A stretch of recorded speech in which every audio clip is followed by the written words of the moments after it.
Educar um filho é uma tarefa trabalhosa. Escolher a escola também. Qual é o melhor método de ensino? Escolas tradicionais, focadas no vestibular, preocupadas com a formação cultural, bilíngues. Como saber qual delas é indicada para formar o seu filho? O que cada uma oferece? E mais, devemos formar a criança num único método ou é possível alterar a escolha ao longo da vida escolar? É o que vamos saber hoje no N-Blogs.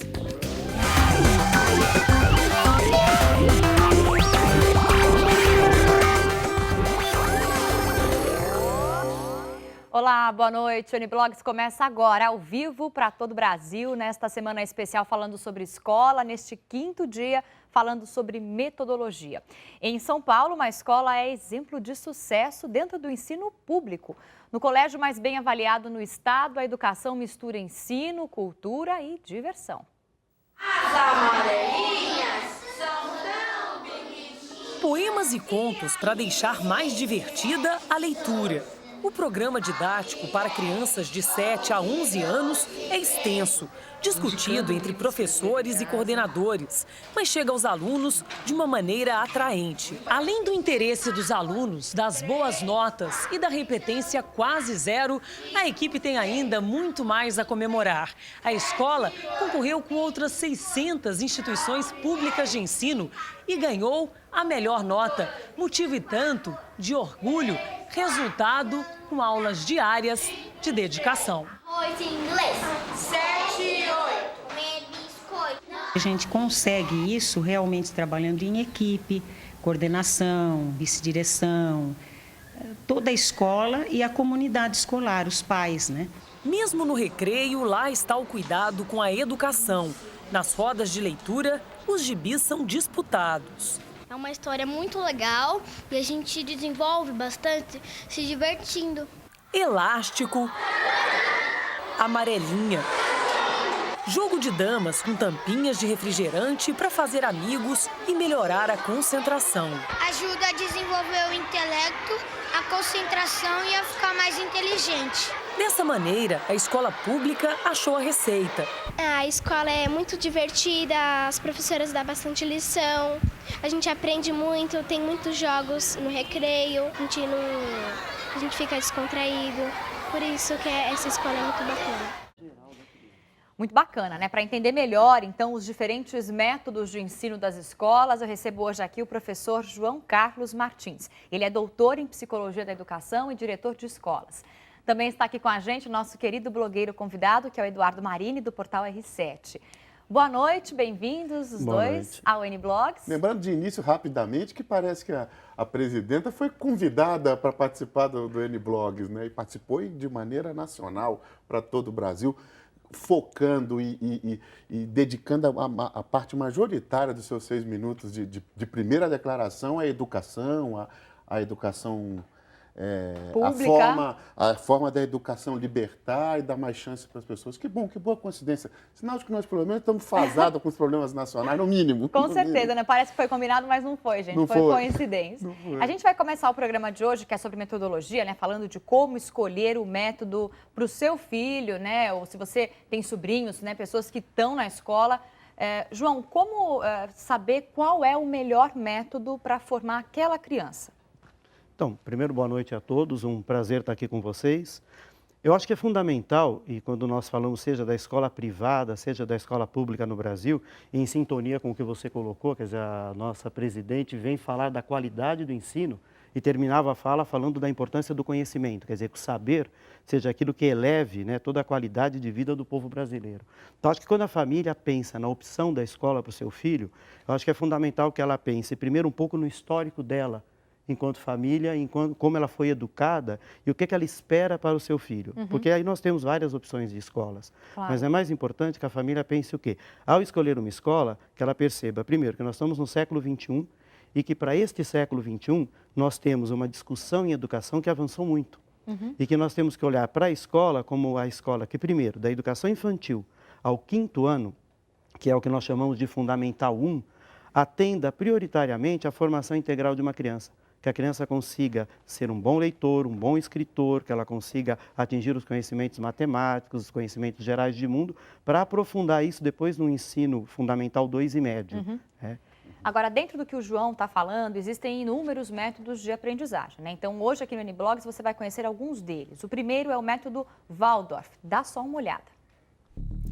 Criado pelo filósofo alemão Rudolf Steiner, foi aplicado pela primeira vez em 1919, com filhos de operários da fábrica Waldorf, na Alemanha.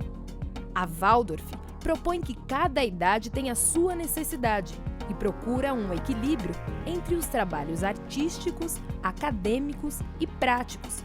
Educa a criança como um todo, envolvendo as emoções, o físico e o cérebro. Professor, esse método é um dos mais recorrentes, dá para dizer isso ou não? Não, nós temos em São Paulo poucas escolas que adotam a metodologia Waldorf. E é importante que as famílias percebam que, ao conhecer, é uma opção muito específica. Porque nós temos, por exemplo, não são séries, as crianças estudam juntas, então nós temos um olhar que é muito interessante, várias idades, e ao mesmo tempo a criança acompanha o grupo durante todas as idades, de aproximadamente de 7 a 14 anos ela fica com o mesmo grupo, e ele tem um olhar muito integrado para a parte acadêmica, para a parte física e estética. E trabalha uma questão social muito junto.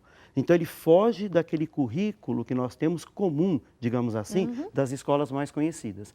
Então, é um conhecimento muito específico e a família que faz a opção tem que conhecer bastante o que ela espera dessa realidade. Agora, olha só, gente, tem mais um método para a gente mostrar para você, é o Montessori, olha só. Criado por Maria Montessori, doutorada em medicina, é um dos métodos mais populares. O conceito de educação para Montessori se relaciona com o conceito de ser criança, um ser capaz de crescer por si mesmo com necessidades próprias. Original e único, capaz de aprender naturalmente. Será que tem muita gente com as crianças em escolas nesse método Montessori, João? Temos, no caso de São Paulo, existem algumas escolas que adotam a metodologia montessoriana, algumas que se inspiram na metodologia montessoriana, mas algumas muito próprias. O que é interessante na metodologia? Principalmente no período de alfabetização da criança e no começo da escolarização dela, é uma proposta que ajuda muito a criança a trabalhar, primeiro, com uma parte de autorregulação. Isto é, a criança faz trabalhos individuais, existem materiais, inclusive, específicos para isso, para que ela possa, com uma organização, ela possa ir construindo o seu conhecimento. Então, ela tem momentos individuais e momentos no grupo, e o professor aparece muito como um auxiliar neste processo todo. Então, ela vai trabalhando muito a autonomia da criança. E é bastante conhecido, sim, em São Paulo. Bacana. Agora a gente tem um terceiro método, estamos passando aí pelos métodos para você entender exatamente do que a gente está falando aqui, essas diferenças. Agora é o construtivismo. O método foi criado por Jean Piaget, doutor em ciências naturais, que tinha como maior preocupação o modo como as pessoas aprendem. Em suas teorias de aprendizagem, Piaget propõe que o professor questione as respostas dadas pela criança para entender suas limitações. Permite que a criança desenvolva suas próprias teorias e hipóteses a respeito da escrita.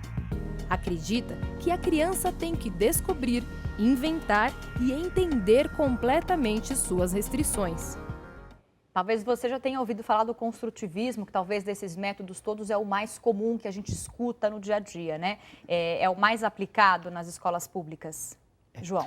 Acho que é importante a gente localizar que desde a abertura política, quando nós saímos de um período de ditadura militar e começamos a falar de uma participação maior dentro do país, seja social, política, a educação começa a discutir mais uma proposta de um ensino mais participativo, né? Um pouco diferente da escola tradicional anterior.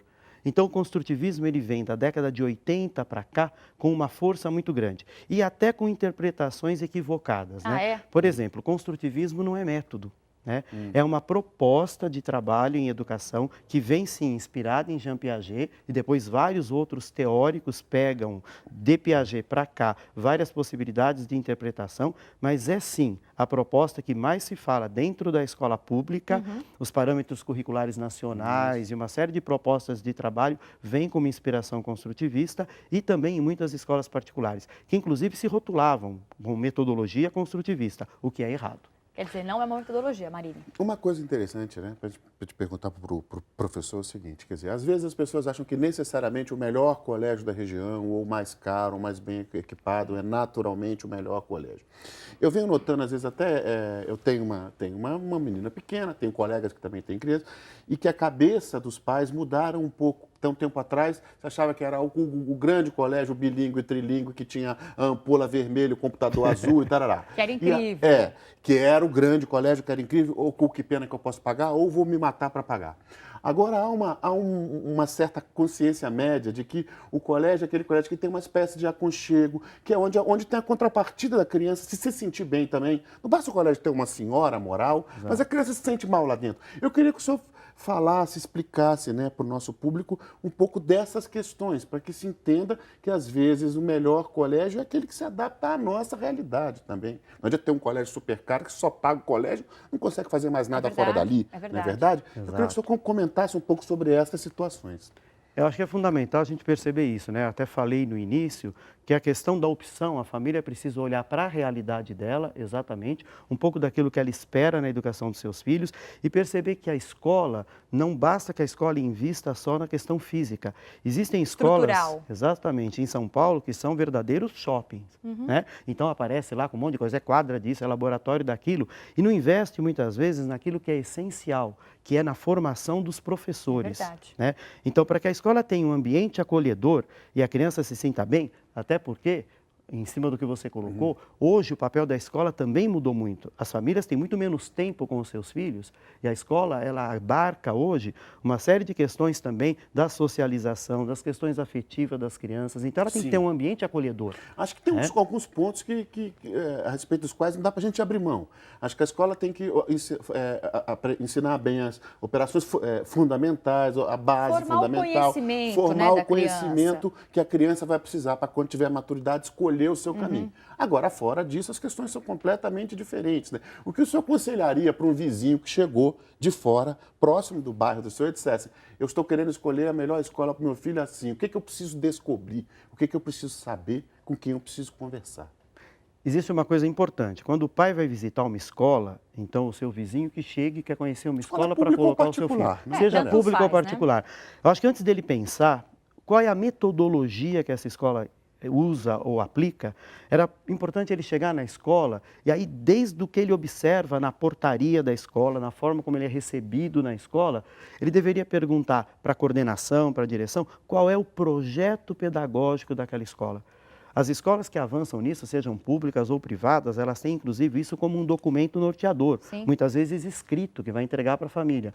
Porque o projeto pedagógico vai mostrar o caminho, como aquela escola pensa a educação. Então, desde a construção do conhecimento, as questões sociais, a acolhida, enfim, como ela trabalha com aquela criança em todos os estágios. E acho que também tem uma coisa importante que as escolas devem pensar, é ajudar como fazer com que o aluno pense, né? Reflita sobre as questões. O papel da escola é ensinar a pensar. Ensinar a pensar, além de transmitir o conhecimento, ensinar a digerir todo esse conhecimento. Qual é o ambiente desafiador que a criança propõe, desde uma criança até o adolescente. E pode ser que esteticamente também, com o modo de pensamento, aquela escola, ela tem um método que é muito diferente da educação que a criança vive, que você dá, e por mais que a escola tenha qualidade, aquilo pode não funcionar. Ao passo que uma escola, digamos, menos decantada ou menos falada, ela pode ter uma forma de ensinar um pouco mais parecida com a filosofia que você leva para educar o seu filho, e aí aquilo funciona muito bem. Uma identificação maior com o aluno. Uma identificação. Agora a gente tem aqui mais um método de ensino para mostrar para você, é o sócio-interracionismo. Olha só.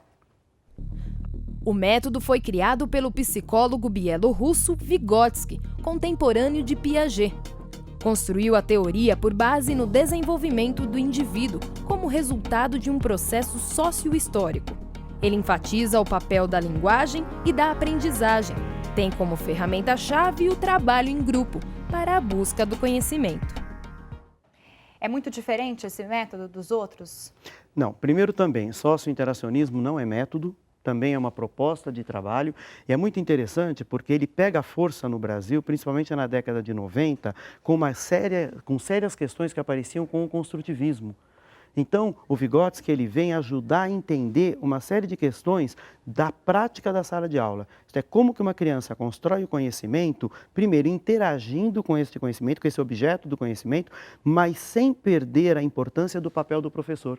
Vygotsky resgata o papel do educador como aquele que faz a diferença na sala de aula para que a criança aprenda melhor. Bacana. Então, por isso, as interações da criança com o meio, com o conhecimento e com o mediador, aquele que pode facilitar ou complicar o caminho dela para o conhecimento. Então, importante aí o papel do professor. Sempre importante, nesse método ainda mais importante. Cada A gente vez vai... mais, né? É isso mesmo. A gente vai para um rápido intervalo agora, a gente está com o tempo apertado, mas continuamos no próximo bloco falando dos métodos de ensino no Brasil. E além disso, Eduardo Marini traz os destaques do blog dele no portal R7. Fique com a gente, até já.